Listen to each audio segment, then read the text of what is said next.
And that was, and I don't know if Daryl said this or not, but when James Smith, and we know that the city was looking into Rita in 2017, but they didn't approach us until 2018. And called us after the levies, thank you guys, not for fighting against the levies that we put on the ballot, but after the levies were defeated, then they said, well, we've got to look for money elsewhere. And James Smith called each one of us and stated that they were looking at the possibility of outsourcing our tax department, and that would bring us in dollars. And I said, okay, you know, they would bring everything to the table, and that's what was supposed to happen. But as I learned, there were only a handful of people who did go to CCA and Rita who decided upon going to Rita without council's involvement at all, other than our council president. When we were presented the legislation, it was to go to Rita. It didn't give us a choice. They didn't say anything about what their visit was with CCA or Rita. There wasn't any information provided us before then.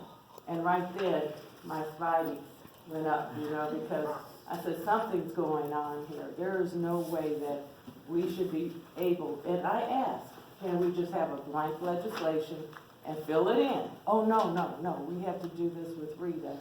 And from there, as you know, we were presented Rita at one of our council meetings, and we all said, well, most of us said that we wanted to hear from CCA and our own tax department. We didn't want to make that decision right away, and we wanted them to have equal time. And when that next meeting came along, we had CCA, our tax department, and Rita, which we contested the first meeting. We don't need Rita at that second meeting. So, you know, all of that, your spidey senses are saying, nah, something else is going on. And then CCA is saying to us that they cannot promise us $1 million, that pot of gold at the end of the rainbow. There isn't a way anyone can. But then Rita is saying that they can, and this doesn't make sense. And as we are learning more and more about what the city is doing with going to Rita and transferring information prior to the legislation being good, you know, that's a big question. It raises a big question. So all of those factors involved, those factors that I mentioned are the reasons why I voted no. And I just don't see that it is fair to our taxpayers as well. The other reason is that I have persons in my ward that I have actually transported to the tax department because they were afraid. They had not filed taxes there. They had never been to City Hall. And so I said, well, you know what? They will work with you. They will put you on a payment plan. One lady I took there, she was so relieved when she walked out because she said, now I can do what is right. And, you know, we know that there are people who use our tax department. They will not be able to go elsewhere. And why is that fair to our taxpayers? We can find money in other ways.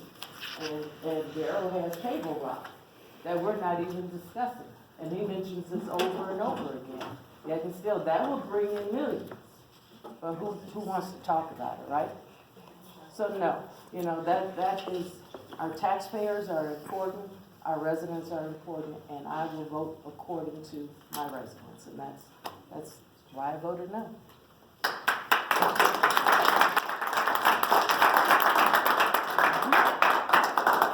I'd like to add a couple of things.